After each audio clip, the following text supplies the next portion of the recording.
पहली खबर की ओर आपको लिए चलते हैं। बांग्लादेश में हिंदुओं पर अत्याचार के खिलाफ आवाज उठाने वाले हिंदू संत चिन्मय कृष्ण दास 5 महीने से भी ज्यादा समय से जेल में बंद हैं। बांग्लादेश की मोहम्मद यूनुस की अंतरिम सरकार ने उन पर राजद्रोह का आरोप लगाया है।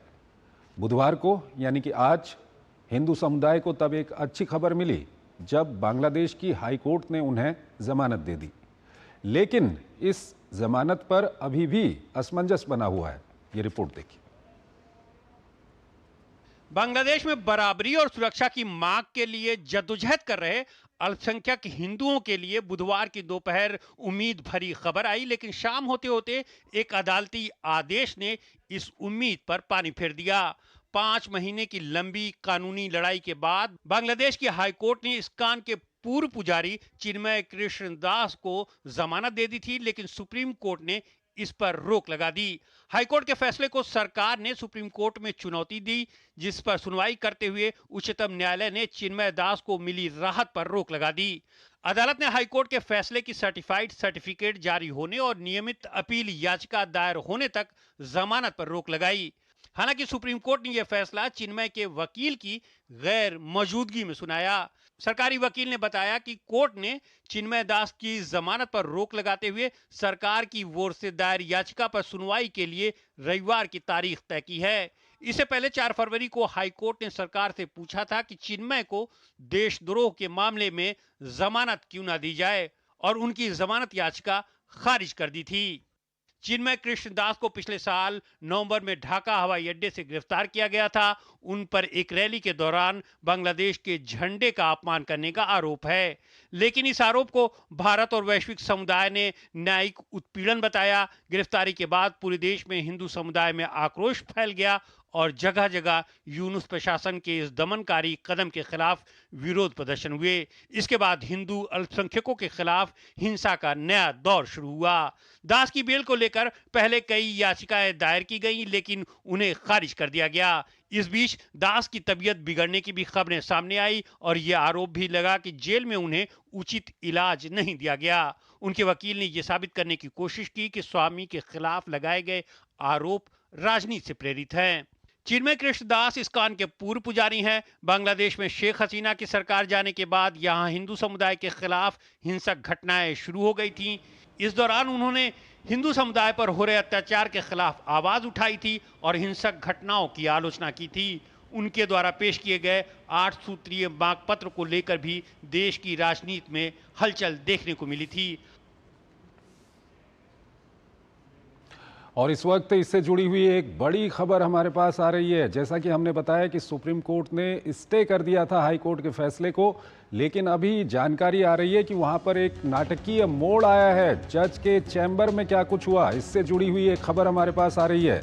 बताया जा रहा है कि सुप्रीम कोर्ट ने अपने ही आदेश को वापस ले लिया है। जो स्टे करने का आदेश था हाई कोर्ट के फैसले को, हाई कोर्ट ने जमानत दे दी थी चिन्मय कृष्ण दास को और सुप्रीम कोर्ट ने उसको स्टे दे दिया था। लेकिन अब ये खबर आ रही है कि सुप्रीम कोर्ट ने अपने ही फैसले को वापस ले लिया है, यानी कि हाई कोर्ट के जमानत के फैसले को जो सुप्रीम कोर्ट ने वहां पर स्टे किया था वो वापस ले लिया है सुप्रीम कोर्ट ने। और इसके पीछे कारण ये बताया कि जब सुप्रीम कोर्ट में वहां पर हाई कोर्ट के फैसले पर सुनवाई हो रही थी तो चिन्मय कृष्ण दास के वकील वहां पर मौजूद नहीं थे। इसको एक कारण बताया गया है।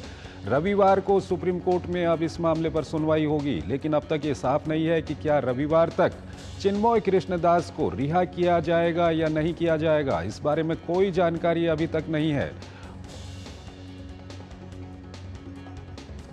और इस खबर पर हमारे साथ जुड़ रहे हैं प्रोफेसर स्वास्ति राव, जियोपॉलिटिकल एक्सपर्ट हैं, उनसे हम बातचीत करेंगे। प्रोफेसर राव, बहुत बहुत स्वागत है आपका हमारे इस कार्यक्रम में। जैसा कि अभी अभी एक ब्रेकिंग न्यूज़ आई है हमारे पास, और जिस तरह का ये नाटकीय घटनाक्रम बांग्लादेश के अंदर हुआ है, दिन में हाई कोर्ट से चिन्मय कृष्ण दास को जमानत मिलती है, उसके बाद शाम को सुप्रीम कोर्ट उसको स्टे कर देता है और फिर थोड़ी ही देर में सुप्रीम कोर्ट अपने स्टे को ही खारिज कर देता है। क्या कुछ कहेंगे? तो नमस्कार और आपके प्रश्न के लिए धन्यवाद। देखिए, बांग्लादेश में ये जो नाटकीय घटनाक्रम है ये अभी चलता रहेगा क्योंकि बांग्लादेश में भी स्टेबिलिटी नहीं है। जब तक वहाँ पे मोहम्मद यूनुस डिक्लेयर नहीं करते कि ये चुनाव कब कराएँगे, काफ़ी उनके ऊपर प्रेशर है।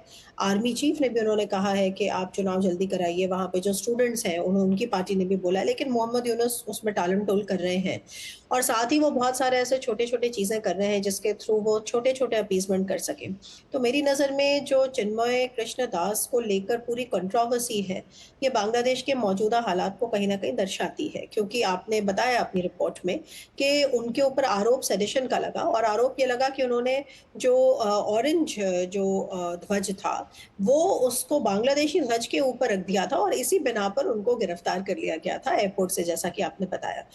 अब आप ये समझना ज़रूरी है कि वो बहुत चिन्मय कृष्ण दास जो है वो अच्छा खासा हिंदू जो कम्युनिटी है उसके वहाँ पे लीडर के रूप में जाने जाते हैं हम्म। और अच्छे उनके ताल्लुकात हैं, पॉलिटिकली भी वो काफ़ी प्रोमिनेंट हैं।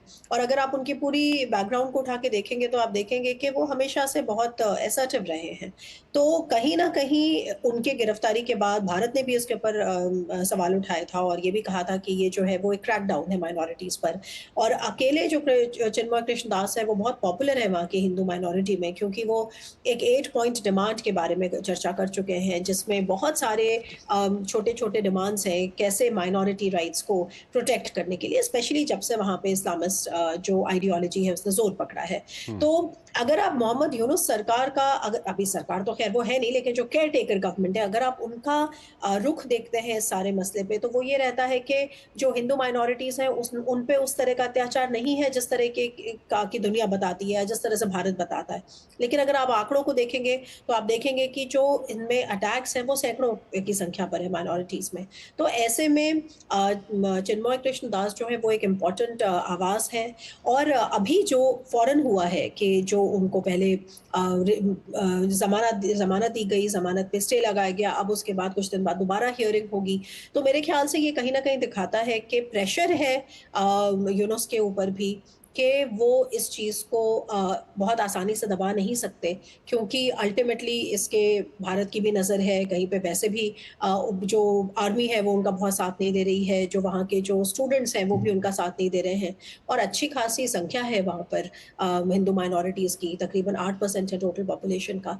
तो इसको मैं कहूँगी कि ये एक पॉज़िटिव डेवलपमेंट है लेकिन we should not read too much into it क्योंकि इस तरह की बहुत सारी नाटकीय चीज़ें लगी रहती हैं जब तक कि पता चले कि हाथी किस करवट बैठ रहा है, तो तब तक हमें उसका इंतज़ार करना चाहिए। रही चिन्मय कृष्ण दास के व्यक्तित्व की बात, तो इसमें कोई संशय नहीं है कि वो बहुत पॉपुलर वहाँ पर एक तरह से हिंदू कम्युनिटी के नेता हैं। हम्म। प्रोफेसर राव, यहाँ पर एक सवाल ये आता है कि जिस तरह से मोहम्मद यूनुस की जो अंतरिम सरकार है वहाँ पर उनका जो एडमिनिस्ट्रेशन है वो लगातार इनकी रिहाई को रोकने की कोशिश कर रहा है वहाँ पर, और हुँ, आज जिस तरह का नाटकीय घटनाक्रम वहाँ पर हुआ, वहाँ के लीगल सिस्टम पे हम कोई कमेंट नहीं करना चाहते, लेकिन हुँ, अगली सुनवाई जो है वो रविवार तक है। तो हुँ। क्या रविवार तक उनके रिहा होने के कोई चांसेज हैं जिस तरह के हालात हैं उसमें? नहीं, तो आपने बिल्कुल सही कहा कि असल में मोहम्मद यूनुस की जो अंतरिम सरकार है, उससे किसी किस्म की फंडामेंटल चेंज की या फेयरनेस की उम्मीद करना गलत है। देखिए, वो कहने को वो नोबेल लॉरिएट और सब कुछ है, लेकिन जिस तरह से उन्होंने वहाँ पे सरकार को चलाया है, उसी से ये ज़ाहिर होता है, जिस तरह के उन्होंने स्टेटमेंट्स दिए हैं भारत को लेकर, उसी से ज़ाहिर होता है कि वो इम्पार्शियल नहीं है इन चीज़ों के प्रति। और कहीं न कहीं ये भी पता चलता है कि उनको अपना पॉलिटिकल करियर, अपना पॉलिटिकल सर्वाइवल भी दिख रहा है। तो बांग्लादेश एक बहुत स्प्लिंटर्ड सोसाइटी हो चुकी है, पोलराइज़्ड सोसाइटी हो चुकी है, जिहादी एलिमेंट्स का, रैडिकल एलिमेंट्स का राइज़ है। माइनॉरिटीज़ पे जो अत्याचार है उसके हमने कितने वीडियोज़ देखे जब शेख हसीना की गवर्नमेंट जब गिरी, तो वो एक बहुत ही भयावह स्थिति थी और जहाँ पे हमने लगातार एक तरीके का हमने सिस्टमैटिक हमने देखा कि किस तरह का टॉर्चर और आइसोलेशन माइनॉरिटीज़ का हुआ है और मोहम्मद यूनुस की अंतरिम सरकार ने उसको ठीक करने के लिए कुछ भी नहीं किया है। हम्म। और भारत की लगातार माँग भी यही रही है, भारत की, भारतीयों की माँग भी यही रही है कि आप उसके लिए कुछ करते क्यों नहीं हैं? इसीलिए मैंने आपको उदाहरण दिया था वो जो 8 पॉइंट एजेंडा है चिन्मय कृष्णदास जी का, जिसमें उन्होंने बहुत सारे कॉन्स्टिट्यूशनल मेजर्स, जुडिशियल मेजर्स के बारे में बात करी है कि आप ऐसे संदर्भ में माइनॉरिटीज के राइट्स को कैसे प्रोटेक्ट कर सकते हैं, उसके ऊपर भी कोई चर्चा नहीं है। तो कुल मिलाकर जो मोहम्मद यूनुस की जो राजनीति का स्टाइल है वो ये है कि वो डिले कर रहे हैं, वो जो डिलेइंग टैक्टिक्स कहते हैं जिसको, वो डिले करते जा रहे हैं। उनके ऊपर अब ये लाजमी है कि वो चुनाव करवाएं। वो एक अलग अलग इंटरव्यूज में कह चुके हैं कि वो 4 साल के बाद कभी चुनाव कराएंगे। आर्मी चीफ खुद उनसे नाराज है, वो कहते हैं कि 4 साल का क्या मतलब होता है, आपको इसी साल के अंत में चुनाव कराने हैं। हम्म। उसके बाद जो पूरे शेख हसीना मूवमेंट, मतलब जो एंटी शेख हसीना मूवमेंट था, उसमें जो स्टूडेंट्स की पार्टी, स्टूडेंट्स का बहुत बड़ा एक समूह उभरा था, उन्होंने अपनी पॉलिटिकल पार्टी का गठन कर लिया। और ये सारे कहीं ना कहीं देखिए ये इस्लामिस्ट आइडियोलॉजी के ही डिफरेंट शेड्स हैं। तो ऐसे में चिन्मय कृष्ण दास की रिहाई, मेरा ख्याल है ये भारत के लिए भी मेरे ख्याल से डिप्लोमेटिक जो कोशिश है वो करी जानी चाहिए। भारत ने खुले तौर पे भी कहा है। मैं पर्सनली बहुत उम्मीद नहीं है मुझे, क्योंकि जैसा कि मैंने कहा कि मुझे मोहम्मद यूनुस के किसी भी गवर्नेंस के मॉडल से मुझे कोई उम्मीद नहीं है। तो हम्म। मैं भी इंतजार करूंगी और उसके बाद ही किसी तरह का कोई वक्तव्य दूंगी, लेकिन अभी फिलहाल मुझे ऐसा नहीं लग रहा कि उनकी राह इतनी आसान बना देंगे वो। ठीक है प्रोफेसर राव, एक और विषय है, उस पर अभी हम आपसे बातचीत करेंगे, लेकिन हमको यहाँ पर एक छोटा सा ब्रेक लेना है। जी।